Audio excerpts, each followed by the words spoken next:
بسم اللہ الرحمن الرحیم نحمده ونصلي ونسلم على رسوله الكريم اما بعد فاعوذ باللہ من الشیطان الرجیم بسم اللہ الرحمن الرحیم یا ایہا الذین آمنوا اذا لقیتم فئة فاثبتوا واذکروا اللہ کثیرا لعلکم تفلحون وَأَطِيعُوا اللَّهَ وَرَسُولَهُ وَلَا تَنَازَعُوا فَتَفْشَلُوا وَتَذْهَبَ رِيحُكُمْ وَاصْبِرُوا إِنَّ اللَّهَ مَعَ الصَّابِرِينَ وَلَا تَكُونُوا كَالَّذِينَ خَرَجُوا مِن دِيَارِهِمْ بَطَرًا وَرِئَاءَ النَّاسِ وَيَصُدُّونَ عَن سَبِيلِ اللَّهِ وَاللَّهُ بِمَا يَعْمَلُونَ مُحِيطٌ وَإِذْ زَيَّنَ لَهُمُ الشَّيْطَانُ أَعْمَالَهُمْ وَقَالَ لَا غَالِبَ لَكُمُ الْيَوْمَ مِنَ النَّاسِ وَإِنِّي جَارٌ لَكُمْ فلما تراءت الفئتان نكص على عقبيه وقال إني بريء منكم إني أرى ما لا ترون إني أخاف الله والله شديد العقاب اللهم صل على محمد وعلى آل محمد كما صليت على إبراهيم وعلى آل إبراهيم إنك حميد مجيد اللهم بارك على محمد وعلى آل محمد كما باركت على إبراهيم وعلى آل إبراهيم إنك حميد مجيد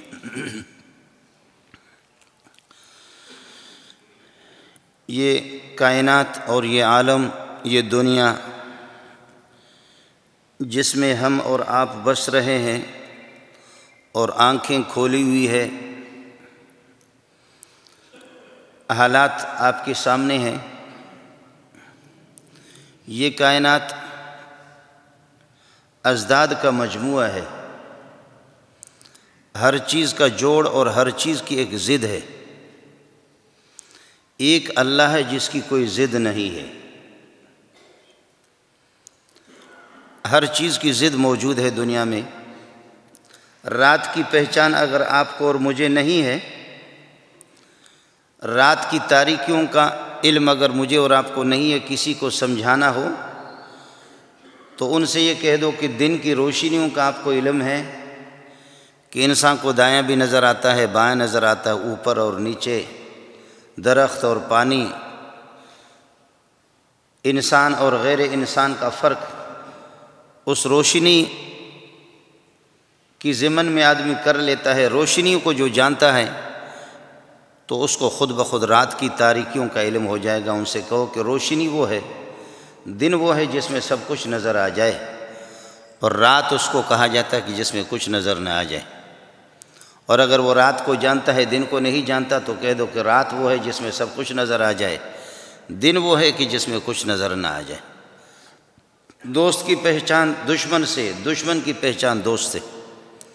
دوست وہ ہے جو آپ کے دکھ میں، درد میں، مصیبت میں آپ کو کام آ جائے، غمخوار اور ہمدرد۔ اور دشمن وہ ہے جو تیرے خون کے پیاسے بن جائے۔ ہر چیز کی ضد ہے، اس لیے پہچان بھی ہے۔ وَنَظُمُّهُمْ وَبِهِمْ عَرَفْنَا فَضْلَهُ وَبِضِدِّهَا تَتَبَيَّنُ الْأَشْيَاءُ۔ شاعر کہتا کہ ہم دشمنوں کو غلط کہتے ہیں اور دشمنوں کی مذمت کرتے ہیں، لیکن دشمن کا ایک بہت بڑا احسان ہے مجھ پر کہ دشمن نے مجھے دوستوں کی پہچان کرائی ہے۔ اور قانون یہ ہے کہ وَبِضِدِّهَا تَتَبَيَّنُ الْأَشْيَاءُ، چونکہ ازداد سے چیزوں کی پہچان ہوتی ہے، ہر چیز کی ضد کو پہچان لو۔ میں نے آپ سے عرض کیا کہ صرف ایک اللہ ہے جس کی کوئی ضد نہیں ہے۔ شاید کچھ علماء اور طلباء یہاں تشریف فرما ہوں، وہ یہ سمجھے کہ قرآن کہتا ہے کہ فَلَا تَجْعَلُوا لِلَّهِ أَنْدَادًا، اللہ کی کوئی ضد نہ بناؤ، تو وہ ہمارے بنائی ہوئی ہے۔ ورنہ شیر کی ضد چیونٹی کو قرار دے دینا، اور شیر کی ضد یہ ہے کہ لومڑی کو قرار دے دینا، گیدڑ کو قرار دینا، یہ فضول چیز ہے۔ ضد وہ ہوتا ہے کہ ایک ضد دوسرے ضد کا برابر ہوتا ہے، اس سے ٹکر لینے کی پوزیشن میں ہوتا ہے، اور ٹکر لینے کے اس میں موڈ میں ہوتا ہے، وہ ٹکر لے سکے۔ اصل ضد وہی ہوتا ہے۔ رات اور دن ایک دوسرے کے ازداد ہیں، آسمان و زمین ایک دوسرے کے ازداد ہیں، سردی اور گرمی ایک دوسرے کی ضد ہے، دوست اور دشمن ایک دوسرے کی ضد ہے۔ باقی یہ جو بت پڑے ہوئے زمین میں جن کو ہم اللہ کے مقابلے میں شریک بناتے ہیں اور اللہ کے پارٹنر بناتے ہیں، یہ ہماری حماقت ہے، ہماری سادگی ہے انسان کی، اور انسان بے عقل ہے، سمجھ نہیں پا رہا اس بات کو کہ درخت کو تو پوج رہا ہے اور درخت کو اللہ کا پارٹنر بنائے، یہ اللہ کے پارٹنر بننے کے قابل نہیں ہے۔ کوئی چیز بھی ایسی نہیں ہے کہ جو اللہ کی ضد ہو، یہ ہمارے گمان کے مطابق۔ اب ظاہر ہے کہ جہاز کو انسان اڑائے تو اس کو تو ظاہر ہے کہ راکٹ لانچر سے اڑائیں گے یا کسی جہاز کے ذریعے سے اس کو اڑائیں گے۔ جہاز اگر اوپر سے آ جائے اور ایک آدمی نیچے سے اپنے نچلے والا حصہ اوپر کرے، کہے کہ میں اپنے جو ہے نا ہوا سے اس جہاز کو اڑا دوں گا، جہاز اس سے نہیں اڑے گا۔ پیٹ کے ہوا سے جہاز نہیں اڑتے، یہ اس کی حماقت ہوگی۔ جہاز کو راکٹ لانچر سے اڑایا جائے گا، اس کو اللہ آپ کا بھلا کرے کسی جہاز کے ذریعے سے مار گرایا جائے گا۔ جہاز کو ایک آدمی اپنے پیٹ کی ہوا سے کہہ دے اس سے میں ڈر کر کے اس کو اڑا دوں گا اوپر، یہ اس کی حماقت ہے۔ یہی حال ہے کہ جن کو ہم اللہ کے شریک بناتے ہیں، اللہ کے پارٹنر بناتے ہیں، وہ اس قابل نہیں ہے، یہ تو ہماری اپنی حماقت ہے۔ اور پھر مزے کی بات آپ کو بتاؤں کہ پہلوان کی پہلوانی اور بہادر کی بہادری کا پتہ چلتا ہے کہ جب اس کا مقابلہ کرایا جائے۔ جیسے ہمارے یہاں کشتی ہوتی ہے نا، اس کشتی میں ہمیں بھی مزہ آتا ہے کہ کس پہلوان نے کس کو بچھاڑا، کس نے کس کو بچھاڑا، دیکھتے ہوئے مزہ آتا ہے۔ میرے رب کو کفر سے ٹکراتے ہوئے اپنے شاہینوں کو جب ٹکراتا ہے، اللہ کو بھی مزہ آتا ہے۔ حزب اللہ جو اللہ کی جماعت ہے اور حزب الشیطان جو شیطان کی جماعت ہے، ہر زمانے میں شیطان کی جماعتیں بھی رہی ہیں اور ہر زمانے میں آسمان اور زمین کی جب سے تخلیق ہوئی ہے، جب تک یہ آسمان اور زمین رہیں گے حزب اللہ بھی رہیں گے، اللہ کی جماعت بھی رہے گی، اور حزب الشیاطین شیطان کی جماعت انسان بھی ہے، انسانوں میں بھی ان کی جماعتیں ہوتی ہیں، اور شیاطین کی جماعت جنات میں بھی ہے۔ لیکن لڑاتے ہوئے جب ان دونوں کا ٹکر حزب اللہ اور حزب الشیطان کا ہوتا ہے تو وہاں پھر یہ ہے کہ میں عرض کر رہا ہوں فرشتوں کو بھی مزہ آتا ہے اور اللہ کو بھی مزہ آتا ہے۔ بسا اوقات بہادر کو اپنی بہادری کا علم نہیں ہوتا، شجاع کو اپنے شجاعت کا علم نہیں ہوتا۔ خالد بن ولید کو نبی پاک صلی اللہ علیہ وسلم نے فرمایا کہ سیف اللہ ہیں، آپ اللہ کی تلوار ہیں۔ تو ایک موقع پر جنگ کے موقع پر وہ ہنس رہا تھا، تو حضرت اقدس صلی اللہ علیہ وسلم نے فرمایا اللہ کے بندے، دشمن سے جب بھی آمنا سامنا ہو ہنسا نہیں جاتا، اور نبی پاک صلی اللہ علیہ وسلم کسی جنگ کے اندر ہنسے نہیں ہیں۔ اب کل پرسوں ہمارے سبق میں گزر گیا، صرف ایک جنگ میں نبی ہنسا ہے، سبحان اللہ۔ ادھر سے جنگ گرم بازاری ہے اور ادھر سے حضرت صلی اللہ علیہ وسلم مسکرا رہے ہیں، اس میں نبی پاک صلی اللہ علیہ وسلم ہنسے ہیں اس جنگ میں۔ وہ کل پرسوں ہمارے سبق میں ابو داؤد میں گزر گیا کہ ایک کافر تھا اور وہ اس کے پاس ڈھال تھا، اور اپنے ڈھال کو کبھی اس طرح، یہ کہ اللہ آپ کا بھلا کرے، لہرا رہا ہے، کبھی اس طرح کر رہا ہے، کبھی چہرے کے سامنے، کبھی اوپر، کبھی نیچے، کبھی دائیں، کبھی بائیں، کبھی آگے دوڑ رہا، بہت اترا رہا تھا۔ کوئی گرم چیز کھائی ہوگی، ہو سکتا ہے انڈے ہے، مچھلی ہے، کوئی گرم چیز کھائی ہوگی، زیادہ اچھل رہا تھا، اور ڈھال ہے اس کے پاس اس طرح۔ تو گفتن آسان است کردن مشکل است، کہنا تو آسان ہے لیکن لڑنا بہت مشکل ہے۔ تو وہ ڈھال کو اس طرح کر رہا ہے، اس طرح کر رہا ہے، اس طرح کر رہا ہے۔ نبی پاک صلی اللہ علیہ وسلم نے صحابہ کو فرمایا کہ بھئی دشمن آمنے سامنے ہیں، آپ زیادہ تیر اندازی نہ کرو، یہ جنگ کا ایک اصول ہے کہ اپنے تیر ضائع نہ کرو۔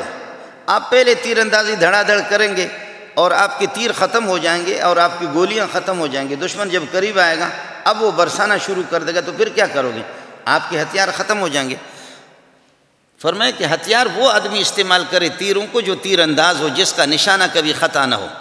اس لیے آپ نے صحابہ کو اشارہ کیا کہ ادھر لا، اپنے ہتھیار لا کر کے یہاں سعد بن ابی وقاص کے پاس، ان کے سامنے تیر ان کے پاس رکھو، اپنی ترکشوں سے تیر نکال کر کے ان کے سامنے رکھ لو۔ اور سعد بن ابی وقاص، سبحان اللہ، یہ حضرت کے خالزاد بھائی ہے، سبحان اللہ، بڑے تیر انداز تھے، بہت تیر انداز تھے، کوئی تیر ان کی خطا نہیں ہوتی تھی۔ تو یہ جو موٹو خان تھا، جو ڈھال کو لے کر کے کبھی ادھر دوڑ رہا کبھی ادھر دوڑ رہا، وہ شوخیاں زیادہ دکھا رہا تھا۔ تو حضرت سعد بن ابی وقاص نے فرمایا کہ پیارے اس کو ذرا دیکھ لینا. تو حضرت نے ایک تیر جو ہے نا یہاں سے برسایا, تیر چھوڑ دی, اور رسول پاک صلی اللہ علیہ وسلم پیچھے تھے, سعد بن ابی وقاص آگے. تو حضرت سعد نے تیر جب لگائی تو تیر اس کی پیشانی پہ لگی, وہ تو ڈھیر ہو گیا. جب ڈھیر ہو گیا تو اس کی پاؤں اوپر ہو گئے اس طرح, جیسے کہ گدھا اور مردار مر جاتے ہیں, مرنے کے بعد آپ نے دیکھا پھول جاتے ہیں تو ان کے پاؤں ایسے اوپر آتے ہیں. تو اس کے پاؤں اوپر آئے, شائلم برجلہ, اپنے پاؤں کو اوپر اٹھایا, ایسے پاؤں اس کے اوپر, سر نیچے ہو گیا اور ایسے پاؤں اس کے اوپر اٹھنے لگے. اس موقع پر نبی پاک صلی اللہ علیہ وسلم بہت ہنسے ہیں, بہت مسکرائے. پر میں پہلوان کو دیکھ لیا, شوخیاں تو دکھا رہا تھا لیکن اب اس کو دیکھ لو, شائلم برجلہ رافعم برجلہ, پاؤں اس طرح اوپر اس نے اٹھائے. حضرت بڑے تیر انداز تھے سعد بن ابی وقاص. ہماری کتابوں میں جنہوں نے حضرت اقدس صلی اللہ علیہ وسلم کے ارشادات اور فرامین کو جن لوگوں نے جمع کیا ہے, امام بخاری, امام مسلم, امام ترمذی, امام نسائی, امام ابو داؤد, یہ حضرات سعد بن ابی وقاص کے بارے میں بتاتے ہیں کہ جب یہ تیر اندازی کرتے تو ایک موقع پر حضرت اقدس صلی اللہ علیہ وسلم اتنے خوش ہو گئے, فرمایا کہ ارم یا سعد فداک ابی و امی, سعد تیر برساتے رہو, میری ماں باپ آپ پہ قربان جائیں. سبحان اللہ. ارم یا سعد فداک ابی و امی. امام بخاری اور امام ترمذی دونوں مجبور ہو گئے, انہوں نے کہا حضرت جب زیادہ سے زیادہ نبی پاک خوش ہو گئے تو کسی کو کہا ارم فداک ابی, کسی کو کہا فداک امی, میری ماں آپ پہ قربان, کسی کو میرا ابا, لیکن دونوں کو ملا کر کے, ابا اور اماں دونوں کو ملا کر کے ارم یا سعد فداک ابی و امی, میری ماں باپ آپ پہ قربان جائیں. واللہ ما جمع رسول اللہ صلی اللہ علیہ وسلم بین ابوی لأحد قط الا لسعد بن ابی وقاص. نبی نے اپنے والدین کو جمع کر کے کسی پر قربان کر دیے ہوں اور قربانی کا اظہار کیا ہو کہ میرے ماں باپ دونوں آپ پر قربان ہوں, یہ کسی کے لیے نہیں کیا ہے الا لسعد بن ابی وقاص, سعد بن ابی وقاص کے لیے.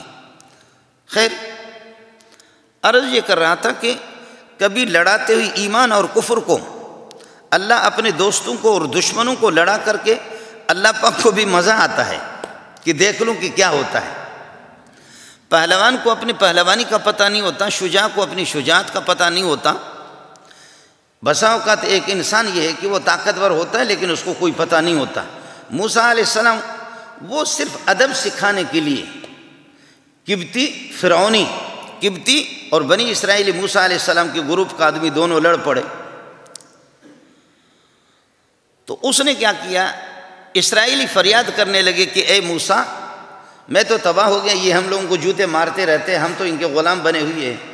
تو موسیٰ علیہ السلام صرف جنگ کو چھڑانے کے لیے, صرف اس لڑائی کو ختم کرنے کے لیے, موسیٰ علیہ السلام کو کیا پتا تھا کہ میری کتنی طاقت ہے. تو حضرت موسیٰ علیہ السلام نے آہستہ آہستہ جو ہے نا وہ تھوڑا سا ایک مکہ مارا, فوقظہ موسیٰ, موسیٰ نے وقظ کہتے ہاتھ کو جمانا. یہ لوگ کہتے مولوی لوگ کراٹے نہیں جانتے, یہ دال خور کے بچے اتنے خطرناک ہے کہ توبہ توبہ. یہ کہہ دینا کہ مولوی لوگ یہ کراٹے مراٹے یہ مکہ بازی نہیں جانتے, یہ بہت خطرناک ہے. میرا تو آپ لوگوں کو ایک یہ ہے کہ میری گزارش ہے کہ اللہ کے لیے مولوی سے کبھی ٹکر لینے کی کوشش نہیں کرنا. کوے نے جیسے اٹھایا مولوی صاحب کا کھانا اٹھایا, اس نے کہا لا کر کے رکھ دو, خدا کی قسم آج جمعہ میں اعلان کروں گا کوا حلال ہے, تم میں سے کوئی بھی بچے گا نہیں. مولوی سے ٹکر نہ لو, لا کر کے کھانا رکھ دو. بعض لوگوں کو اپنی طاقت کا اندازہ نہیں ہوتا. موسیٰ علیہ السلام نے فوقظہ, وقظ کہتے ہاتھ کو جمانا, جمع کر کے اس طرح جمع کر کے آہستہ آہستہ مارا. فوقظہ موسیٰ, اور قرآن آگے کہتا فقضا علیہ, وہ فوراً مر گیا. یہ فوراً ترجمہ میں کر رہا ہوں. فقضا یہ جو فا ہے نا, یہ فا اتنے تو پٹھان بلوچ جانتے ہوں گے نا. فوقظہ موسیٰ فقضا علیہ, بس اس کی موت فوراً آ گئی, دیر نہیں لگی. یہ فا جو ہے نا اس کا ترجمہ ہم لوگ کرتے فوراً, وہ مرے. موسیٰ علیہ السلام نے فرمایا یہ تو عجیب ہو گیا, میرا ارادہ ہی نہیں تھا اس کو مارنے کا, جان سے مارنے کا, یہ عجیب ہو گیا. اس طرح ہوتا ہے. ایک دفعہ جامع فاروقیہ میں طلبہ آپس میں شیطانی کر رہے تھے, وہاں قاسم منزل ہے, قاسم منزل میں ایک استاد میرے جیسے گیا, اس نے کہا خاموش رہو اور بھگایا ان کو, لیکن طالب علم ہے. پھر وہ استاد نیچے آگے, شیخ صاحب بیٹھا ہوا تھا, حضرت اقدس شیخ الحدیث مولانا سلیم اللہ خان صاحب. پھر حضرت نے فرمایا کہ بھائی کوئی اور جاؤ, پھر شور شروع کیا. دوسرا استاد چلا گیا, تو وہ پھر یہ ہے کہ جا کر کے اللہ آپ کا بھلا کرے. انہوں نے چھوڑایا، ان کو نیچے استاد آ گیا، پھر شور شروع ہو گیا. پھر تیسرے استاد کو بھیجا، پھر انہوں نے شور شغب شروع کر دیا. پھر اس کے بعد حضرت نے مفتی نظام الدین کو، آپ نے مفتی نظام الدین کو دیکھا نہیں تھا، ہمارے استاد تھے، بڑا قداور تھا، بہت قداور انسان تھا اور بہت پہلوان قسم کا آدمی تھا، بڑے قداور تھے. ایک دفعہ طلبہ نقل کر رہے تھے کسی سینٹر میں اور مرکز میں، طلبہ نقل کر رہے تھے، تو حضرت نے فرمایا ایک طالب علم بدماش تھا، لیکن تھا میرے جیسے قد کا، مجھ سے بھی چھوٹے تھے، وہ بدماشی کر رہا تھا. تو حضرت نے فرمایا بیٹا اپنے کام سے کام رکھو، پرچہ حل کرو اور اپنے کام سے کام رکھو، بدماشی نہ کرو. اس نے کہا کب نقل کیا، کہاں نقل کیا، کس سے نقل کیا، کون بتاتا ہے، کس ٹائم پہ نقل کیا، کیا نقل کیا، وہ تو بتا دو. مفتی صاحب نے فرمایا اگر آپ نے نقل نہیں کی ہے تو میری غلطی ہے، میں معافی چاہتا ہوں، لیکن آپ اپنے کام سے کام رکھو. تھوڑی دیر کے بعد نگرانی کرتے ہوئے 1000-2000 طلبہ ہیں. پھر واپس اساتذہ نے بتایا کہ حضرت وہ جو بدماش ہے جس کو آپ نے سمجھایا لیکن وہ سمجھ نہیں پا رہا.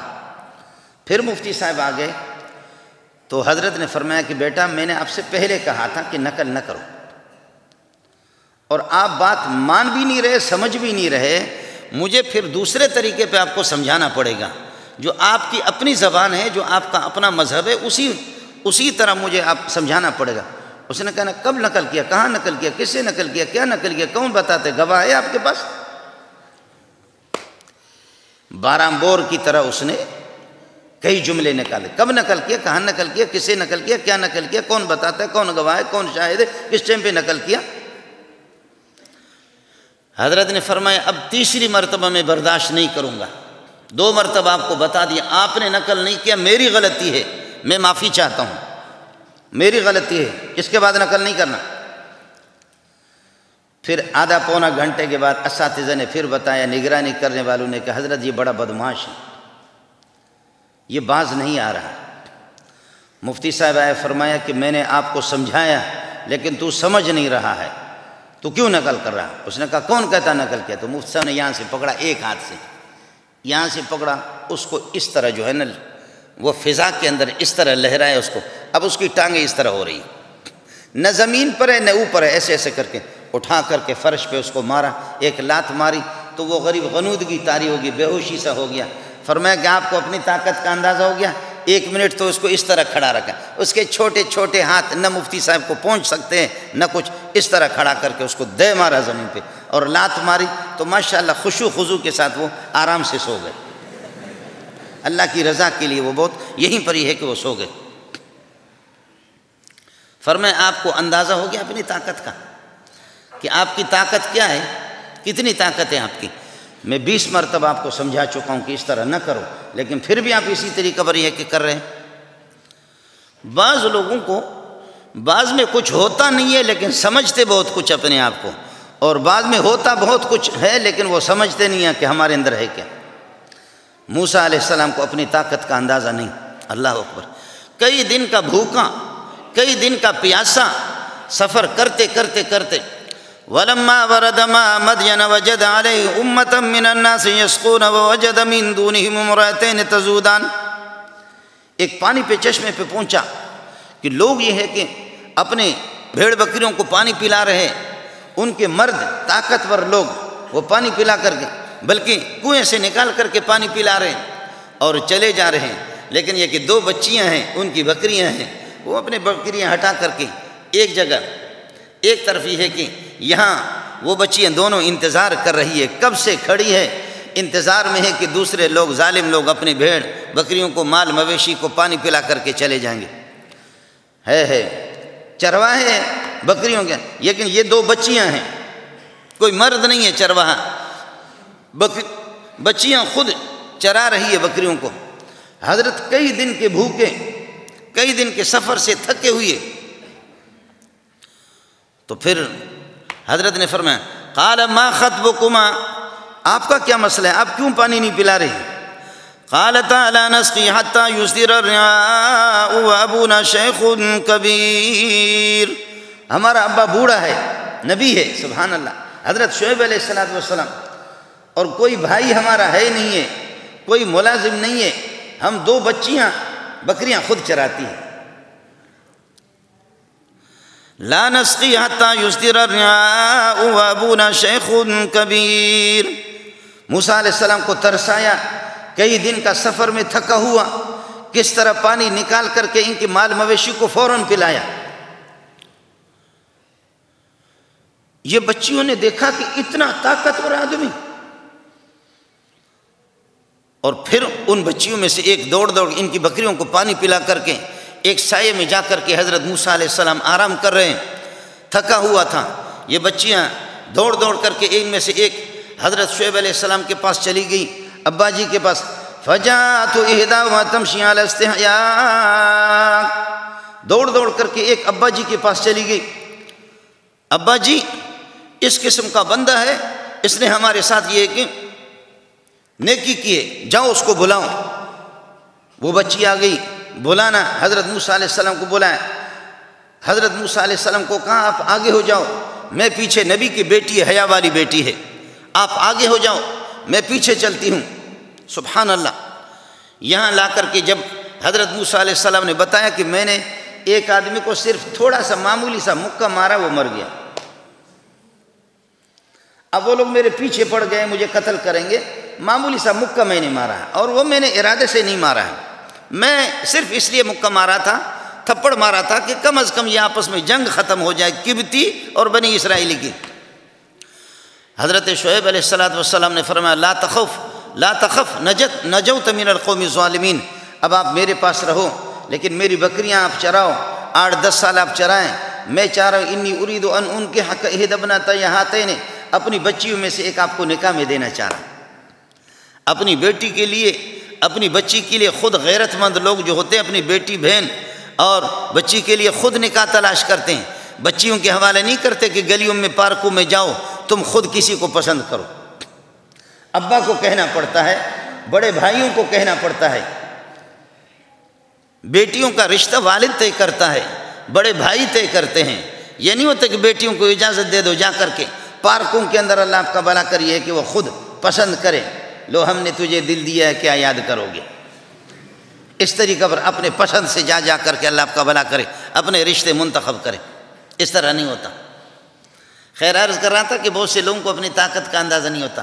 خالد ابن ولید لڑائی کے موقع پر ہنسنے لگے، نبی پاک صلی اللہ علیہ وسلم نے فرمایا اللہ کے بندے اس موقع پر بھی ہنس رہے ہیں، فرمایا اس پر ہنس رہا ہوں کہ آپ نے مجھے اپنی زبان سے کہا کہ خالد اللہ کی تلوار ہے، مجھے کیا پتہ کہ اللہ کی تلوار کس قسم کی ہوتی ہے، اور آپ نے بھی اس کا مشاہدہ ابھی تک نہیں کیا ہے، اور جو ہمارے سامنے جو دشمن ہیں انہوں نے بھی مشاہدہ نہیں کیا ہے، تو دشمنوں کو کہ کم از کم پتہ چلے، آپ نے مشہور کر دیا کہ میں اللہ کی تلوار ہوں، مجھے 100% یقین ہے کہ میں اللہ کی تلوار ہوں، لیکن میں نے اپنی کٹائی دیکھی نہیں ہے کہ میں کس طرح کاٹتا ہوں۔ جب میں اللہ کی تلوار ہوں تو اللہ کی تلوار کی کٹائی جو ہوگی وہ عام تلواروں کی نہیں ہوگی، لیکن میں نے مشاہدہ نہیں کیا۔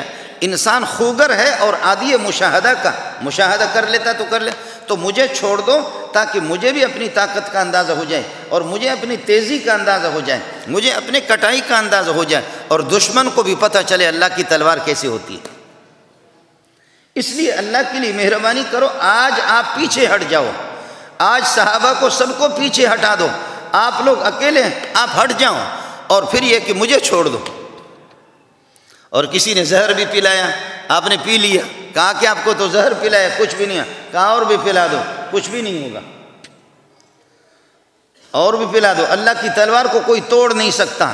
جب محمد کی زبان مبارک سے نکلا میں اللہ کی تلوار ہوں، نہ زہر سے مروں گا، نہ تلواروں سے مروں گا، نہ ایٹم بم سے مروں گا، اس لیے کہ محمد اپنی زبان سے کچھ بھی نہیں کہتا، اس کی زبان اور تار ملی ہوئی آسمان کے ساتھ ہے، آسمان والے نے مجھے خود اپنی تلوار منتخب کر لیا ہے، جب میں اللہ کی تلوار ہوں تو مجھے کون کاٹ سکتا ہے، نہ زہر سے مروں گا نہ کچھ۔ چنانچہ حضرت خالد بن ولید روتے رہے، تہجد میں اٹھتے رہے، روتے رہے کہ اے اللہ میں نے ہزاروں کو کاٹ دیا، ہزاروں کو جہنم میں پہنچایا، غازی تو ہوں غازی، غازی تو ہوں غازی، غازی کا ایک مقام ہے، لیکن شہادت بھی تو دے دے، شہادت بھی دے دے۔ آخر تک یہ تمنا پوری نہیں ہوئی، آخر تک یہ تمنا پوری نہیں، بسترے پر موت آ گئی، تو اس موقع پر آپ نے فرمایا کہ لا نامت اعین الجبن، بزدل لوگوں کی آنکھیں کبھی ٹھنڈی نہ ہوں اور خوش نہ ہو جائیں۔ یاد رکھ لو، اگر جنگ سے کوئی مرتا تو میں کب کا مر چکا ہوتا، جہاد سے کوئی مر جاتا تو کب کا مر چکا ہوتا۔ لیکن تمہیں معلوم ہونی چاہیے وہ بزدلو، ذرا خدا کی قسم کوئی ایسی جنگ نہیں ہے کہ جس میں نے شرکت نہ کی ہو اسلام لانے کے بعد۔ اور پھر یہ کہ میرے جسم کا کوئی بھی ایسا حصہ نہیں ہے، دشمن جمع ہو کر کے انہوں نے وار کیے، میرے جسم پر چوٹیں بھی لگی ہے، لیکن مجھے موت نہیں آئی، مجھے موت نہیں آئی۔ اگر جنگ سے کوئی مرتا تو میں کب کا مر چکا ہوتا، لیکن میں نے ہزاروں کو جہنم میں پہنچا دیے۔ لیکن آج اے کاش مرد بسترے پر نہیں مرتے، مرد بسترے پر نہیں مرتے۔ بسترے پہ مرنا عورت کا کام ہے، مجھے یہ بات اچھی نہیں لگتی بسترے پر میں مروں، لیکن پھر بھی میری یہ دعا قبول نہیں ہوئی۔ علماء کہتے ہیں کہ یہ دعا قبول کیوں نہیں ہوئی؟ اس لیے قبول نہیں ہوئی کہ جب پیارے محمد نے آپ کو بتایا تھا کہ آپ اللہ کی تلوار ہے، تو اللہ کی تلوار کو کون توڑ سکتا؟ اگر کسی جہاد میں یہ شہید ہو جاتا تو آج لوگ مشہور یہ کرتے ہیں کہ اللہ آپ کا بھلا کرے، اللہ کی کیسی تلوار ہے؟ اللہ کی تلوار کو تو فلاں کافر نے توڑ دیا، فلاں کافر نے توڑ دیا۔ اس وجہ سے یہ تمنا آپ کی پوری نہیں ہوئی۔ غازی تو بنے، ہزاروں کو جہنم میں پہنچایا اپنی تلوار سے، لیکن یہ ہے کہ آپ کو شہادت نے، شہیدوں سے تو 1000 مرتبہ لاکھوں مرتبہ آپ آگے ہیں، لیکن ایک ظاہری شہادت وہ آپ کو نصیب نہیں ہوئی۔ لیکن جنگیں جیتی جاتی ہے، وہ کس بنیاد پہ جیتی جاتی؟ جنگ جیتنے کے لیے یاد رکھ لینا، اس میں کوئی شک نہیں ہے کہ ایک بیمار ہے، جب مریض ہے اس مریض کو دوائی سے الگ اس کو فائدہ ملے گا۔ اللہ نے جیسے کہ سلسلہ جوڑا ہے، جیسے اللہ پاک نے ترتیب بنائی ہے، دوائی الگ، پرہیز الگ، دوائی کو ٹائم پہ استعمال کرنا الگ، اور یہ ہے کہ اللہ آپ کا بھلا کریے کہ دوائی کو ایک مقدار پر استعمال کرنا ایک الگ، یہ کئی چیزیں مل کر کے پھر اس کو فائدہ ہوگا۔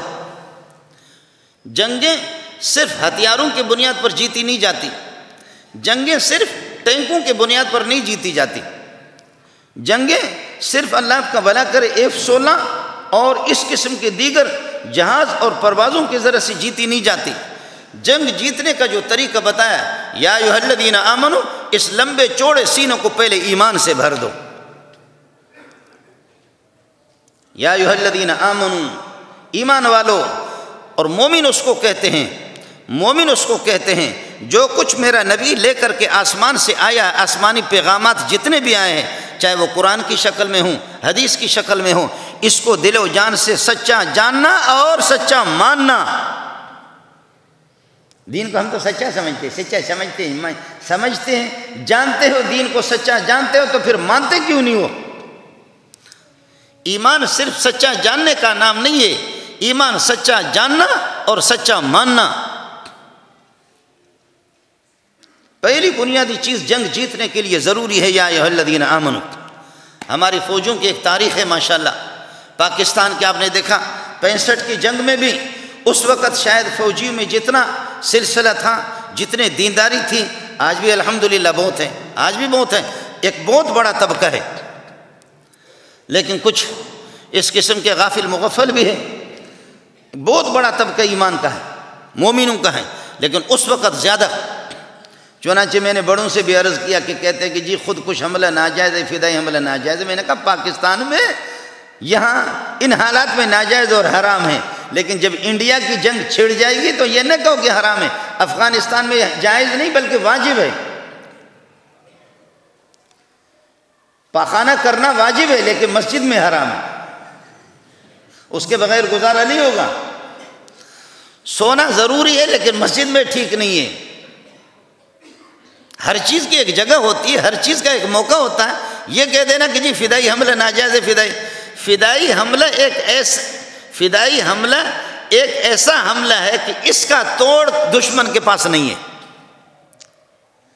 اور 65 کے جنگ میں جیسے کہ نوجوانوں نے اپنے پیٹ پر بم باندھ کر کے ٹینکوں کے نیچے سو کر کے ان کو اڑا دیا، انہوں نے۔ فدائی حملہ ناجائز نہیں ہے۔ ہاں آپ یہ کہہ دیں کہ مسلمان فوجیوں پر یہاں پر ناجائز اور حرام ہے، اپنے مسلمانوں پر یہ تو حرام ہے، ناجائز ہے، لیکن یہ کہ وہاں جو امریکہ آیا ہے تو اس میں کسی کا بھی اختلاف نہیں ہے، شیعہ ہو اور اللہ آپ کا بھلا کہ دیوبندی ہو، جماعت اسلامی ہو، اہل حدیث ہو اور بریلوی ہو، کوئی بھی، سب کہتے ہیں ضروری ہے، واجب ہے، وہاں واجب ہے تو موجودہ حالت میں بھی یہاں پر بھی اس وقت بھی انڈیا جو کود پڑا ہے، اس وقت بھی میری طرف میں بھی ایسا ملا نہیں ہوں، ہزاروں علماء میرے شاگرد ہیں، ہزاروں علماء ویسے واقعی ویسے ماننے والے جو اس قسم کے کتو بتو اکتو میرے مریدوں بھی لاکھوں کی تعداد میں ہیں۔ اس لیے میں عرض کر رہا ہوں کہ آپ یہ ہے کہ مودی کو، اس کو یہودی کو یہ بتا دو، مودی یہودی کو کہ بابا فدائی حملہ ہمارے ہاں واجب ہے، اور اگر ہمارے جنرل صاحب چیف آف صاحب وہ ہمیں اجازت دے دیں تو مولویوں کی انشاءاللہ، مولوی تبلیغیوں کی تو گارنٹی نہیں دے سکتا، مولویوں کی انشاءاللہ ایک بڑی تعداد آپ کو دے دیں گے کہ جو بالکل لائن لگے گی، آپ دے دو ہمیں۔ اس طرح خدا کی قسم نام لکھوائیں گے کہ آپ حیران ہو جائیں گے۔ افغانستان میں امریکہ کے خلاف لوگوں نے اپنے نام جو لکھوائے ہیں، جو مجھے جو پتہ چل گیا، وہ لاکھوں کی تعداد میں وہاں افغانی، پٹھان، بلوچ، افغانستان کے رہنے والے لوگ، وہ لاکھوں کی تعداد میں ان کی لسٹیں ہیں کہ ہر ایک انتظار میں ربا ہماری باری کب آئے گی۔ وہ ان کو ہر جگہ استعمال نہیں کرتے، ان کے جو کمانڈر ہوتے طالبان کے، ان کے پاس لسٹیں ہیں باقاعدہ، لوگوں نے اپنے نام لکھوائے ہیں، اور یہاں بھی نام لکھوانا شروع ہو جائے گا تو پھر مودی صاحب غریب کیا کرے گا۔ اس لیے آج کا جو جمعہ ہے یہ جمعہ تو شکر ہے، ہم تو اس قابل نہیں تھے، لیکن رب نے کرم کر دیا، رب نے احسان کر دیا۔ ابتدائی مرحلے میں مودی آپ کے ہاتھ میں آ گیا، مٹھی میں آ گیا۔ یہ آج کا جمعہ جو ہے نا، یہ جمعہ تو شکر ہے۔ وفاق المدارس العربیہ کی طرف سے، پوری امت مسلمہ کی طرف سے یہ ہے کہ ہم اپنے فوجیوں کو مبارکباد پیش کرتے ہیں، چیف صاحب کو بھی مبارکباد پیش کرتے، امیر المومنین کو بھی مبارکباد پیش کرتے، بشرطے کہ وہ ہوش میں ہوں۔ سمجھ میں نہیں ہے؟ بشرطے کہ نشہ نہ کیا، ہوش میں ہو، تو میرا سلام ان کو بھی پہنچے۔ چیف صاحب کو بھی ہم اس کو بھی سلام کرتے، فوجی بھائیوں کو بھی سلام کر دیتے۔ اور مودی صاحب سے میری گزارش ہوگی کہ بدبخت تو مجھ سے اگر معلوم کر لیتا تو میں آپ کو بتاتا کہ تو کیا کرے گا ان کے ساتھ، جو تیرا معبود ہے، جو گائے اس کو کاٹ کاٹ کر کے کھانے والے، یہ وہ لوگ ہیں کہ گائے پر بیل چڑھانے والے ہیں تمہارے معبود پر، ان کے ساتھ تم کیا کرو گے؟ ایسے بدبخت قسم کے لوگ ہیں، یہ بہت سخت جان ہے، یہ سخت جان ہے، سخت عقید ہے۔ تمہارے جو معبود گائے ہیں، تمہارے معبود جو گائے کو تم پوجتے ہو، یہ تو گائے کے اوپر یہ کہ بیل کو چڑھاتے ہیں، یہ بیل پر ہل چلاتے ہیں۔ جو تمہاری معبود کا جو شوہر ہے اس پر ہل چلانے والے لوگ ہیں، بیل پر ہل چلاتے جو تمہارے معبود کا یہ کہ اچھا اس سے بڑی بیوقوفی کیا ہے کہ گائے کو اپنا معبود سمجھے؟ معبود کی حالت جب اس پر بیل چڑھا ہوا تو بڑا دیکھ لو، دیکھنے کیا ہوتا۔ تمہارے معبود کا حال یہ، تمہارے معبود کو ذبح کر کے کھانے والے لوگ ہیں۔ جنگ ہم نہیں چاہتے، اللہ کرے کہ یہ جنگ رک جائے، لیکن یہ ہے کہ کہنا تو آسان ہے۔ میں نے عرض کیا کہ بہت سے لوگ یہ ہوتے ہیں کہ جہاز اوپر سے جا رہے ہوتے، وہ اپنا پچھلا حصہ اوپر کرتے، جہاز کو اڑائیں گے اپنی ہوا سے، پیٹ کی ہوا سے، اس سے جہاز نہیں اڑتے۔ اس طرح بکواس سے کچھ بھی نہیں ہوگا۔ اللہ تعالیٰ امت مسلمہ کی دستگیری فرمائے، یا ایھا الذین آمنوا، ایمان والو، ایمان اور نظریے کی بنیاد پر جنگیں جیتی جاتی ہے۔ ایمان اور تمہارا کوئی نظریہ ہی نہیں ہے۔ یہاں یہ پاکستانی فوج صرف نہیں ہے، یہ جو جتنے جو مسجدوں میں بیٹھے ہوئے یہ سارے کے سارے فوجی ہیں۔ بلکہ اگر فوجی محسوس نہ کرے، ایمان سے ان کے سینے میں بھی ایمان ہوگا، جذبہ ملک کا دفاع ہوگا، لیکن خدا کی قسم فوجیوں سے بڑھ کر کے بھی اس امت میں، ان نمازیوں میں، ان فقیروں میں ان سے بڑے فوجی موجود ہیں، ایک سے ایک موجود ہیں۔ اللہ تعالیٰ جو ہے نا ہمارے ملک کی بھی حفاظت فرمائیں، اور یہ ہے کہ جنگ و جدال سے بچائے۔ اس کو یہاں تک اگر موقوف کر لے مودی صاحب، تھوڑا سا تو اس نے آزما تو لیا، دیکھا تو، لیکن وہ مونچھوں والا، شکر ہے ہمارے پٹھانوں نے چائے بھی اس کو پلائی، اب آج واپس اس کو بھیج رہے۔ لیکن اگلے مرتبہ اگر آپ آئیں گے، اس مرتبہ تو آپ کو ان لوگوں نے چائے پلائی، اگلے مرتبہ اگر ہمارے ہاتھ میں آ گئے تو ہم پشین کی چائے تمہیں پلائیں گے۔ اگلے مرتبہ پھر پشین والوں کے حوالے کریں گے اور کوئٹہ والوں کے حوالے کریں گے، تمہیں چائے پلائیں۔ اللہ تعالی ہمارے اس ملک کی حفاظت فرمائے، اور اللہ تعالی ہمارے فوجیوں کی بھی حفاظت فرمائے، اللہ تعالی ان کی دستگیری فرمائے، اللہ تعالی ان کی یہ کہ مدد فرمائے ہر طرح سے۔ میں وفاق المدارس العربیہ پاکستان کی طرف سے، جس میں 30 لاکھ سے زائد اس وقت طلبہ ہم، میں خود چونکہ ممبر ہوں، میں خود چونکہ رکن ہوں، وفاق المدارس عربیہ کی طرف سے بھی فوجی جوانوں کو بھی مبارکباد پیش کر لیتا ہوں آپ حضرات کے سب کی طرف سے۔ اور میں نے عرض کیا کہ جو جان پہچان والے میرے ہیں وہ 1000 2000 کی تعداد میں نہیں، ہزاروں کی تعداد میں تو اللہ کے فضل سے علماء ہیں، لیکن لاکھوں کی تعداد میں اگر آپ کروڑ 1.5 کروڑ سے بھی زائد کہہ دیں اس پاکستان کے اندر جن سے میرے تعلق ہیں، ہم انشاءاللہ سب کے سب پاکستان کی طرف سے انشاءاللہ ہر طرح سے فوجی ہمیں آگے بھیج دیں، اس کے لیے ہم انشاءاللہ تیار ہیں۔ اللہ اس ملک کی حفاظت فرمائے، آپ کو مبارکباد ہو، آپ کی فوج کو بھی مبارکباد ہو، اور امیر المومنین کو بھی مبارکباد ہو، بشرطے کہ وہ ہوش میں ہو، اس کو بھی مبارکباد ہو۔ اللہ پاک نے جو ہے یہ مقام فوج کو بھی دے دیا اور آپ کو دے دیا، بہت بڑی نیک نامی ہے۔ اللہ تعالیٰ مزید آپ کی دستگیری فرمائے، لیکن یہ ہے کہ ہمیں اللہ اپنی طرف بلائے، اللہ کی طرف توجہ ہوگی، اس پر اترانا ٹھیک نہیں ہے، اس پر اترانا ٹھیک نہیں ہے۔ جیسے ہمارے فوجی سربراہ نے ماشاءاللہ سورہ فاتح کی تلاوت بھی کی اور اس کا ترجمہ بھی کیا، قابل تعریف ہے یہ چیز، یہ قابل تعریف ہے، لیکن مزید بھی ہمیں اللہ کی طرف رجوع کرنے ہوگے۔ یا ایھا الذین آمنوا اذا لقیتم فئۃ، جب کسی دشمن کی فوج سے ملو، فاثبتوا، پہلے ثابت قدم رہو، جمے رہو، فاثبتوا واذکروا اللہ کثیرا، اللہ کو کبھی بھولنا نہیں، اللہ کو کبھی بھولنا نہیں۔ جنگیں جیتی جاتی ہے اللہ کی یاد کی بنیاد پر، اللہ کے خوف کی بنیاد پر۔ واصبروا، اپنے دین پر جمے رہو، ثابت قدم صبر، ان اللہ مع الصابرین، اللہ کی مدد یہ کہ صابرین کے ساتھ ہوگی۔ ولا تکونوا کالذین خرجوا، اس ابو جہل کی طرح نہ ہو جاؤ، اس کی فوج کی طرح جو نکلے، مکے سے نکلے، ایسے اس نے شراب کی بوتلیں بھی اور رنڈیاں لے کر کے نکلا تھا میدان بدر کے لیے، کہنے لگے محمد کے سر کو قلم کروں گا، اور سر قلم کر کے پھر یہ ہے کہ اس کی کھوپڑی کو مغز کو نکالنے کے بعد محمد کی اس کھوپڑی کو دھوؤں گا، دھونے کے بعد اس میں شراب ڈالوں گا، شراب ڈال کر کے پھر اس کو پیوں گا۔ وَلَا تَكُونُوا كَالَّذِينَ خَرَجُوا مِن دِيَارِهِمْ، جو اپنے گھروں سے نکلے بطرًا وَرِئَاءَ النَّاسِ وَيَصُدُّونَ عَن سَبِيلِ اللَّهِ، اتراتے ہوئے، اکڑ کر کے چلتے ہوئے، لوگوں کو دکھلاتے ہوئے، لوگوں کو اللہ کے راستے سے روکتے ہوئے، وَيَصُدُّونَ عَن سَبِيلِ اللَّهِ وَاللَّهُ بِمَا يَعْمَلُونَ مُحِيطٌ، اللہ تعالیٰ یہ ہے کہ تمہاری بدماشیوں کو اللہ نے گھیرے میں لیا ہوا ہے، یہ بدماشی چلے گی نہیں۔ اس قسم کے پیٹ کے ہوا سے کبھی جہاز نہیں گرتے، راکٹ کبھی نہیں گرتے، اور یہ ہے کہ اس قسم کے بمبار جہازوں کو پیٹ کے ہوا سے کچھ بھی نہیں کیا جاتا، نہیں، سب کچھ اللہ کے اختیار میں ہے۔ آپ سے بھی میری گزارش ہے، آپ سجدہ شکر بھی ادا کریں، اللہ کی طرف متوجہ ہو جائیں کہ اللہ پاک مزید جنگ و جدال سے بچائے تو اچھی بات ہے، اللہ کرے اس کو ہوش آ جائے، اس لیے کہ ان الملوک اذا دخلوا قریۃ افسدوها وجعلوا اعزۃ اہلها اذلہ، بادشاہ لڑائیاں جہاں ہوتی ہیں ملکوں کی تباہی ہوتی ہے، اللہ کرے اس کو بھی ہوش آ جائے، لیکن اس کو ہوش کہاں آئے گا؟ ہوش اگر اس میں ہوتی اور عقل اگر اس میں ہوتی، بصیرت تو ہوتی، تو پھر گائے کے پیشاب نہ پیتا، گائے کو تو پھر نہ پوچھتا، جس کا معبود گائے ہو تو پھر یہ کہ اس کو سمجھنے کا مسئلہ کیا۔ لیکن ہمیں اللہ کی طرف رجوع کرنا ہے۔ اللہ اس ملک کی حفاظت فرمائے، آپ کی حفاظت فرمائے، اس ملک کی باشندگان کی حفاظت فرمائے، مائیں بہنیں بھائی سب کی عزت آبرو جان مال کے اللہ حفاظت فرمائے۔ وآخر دعوانا الحمدللہ رب العالمین۔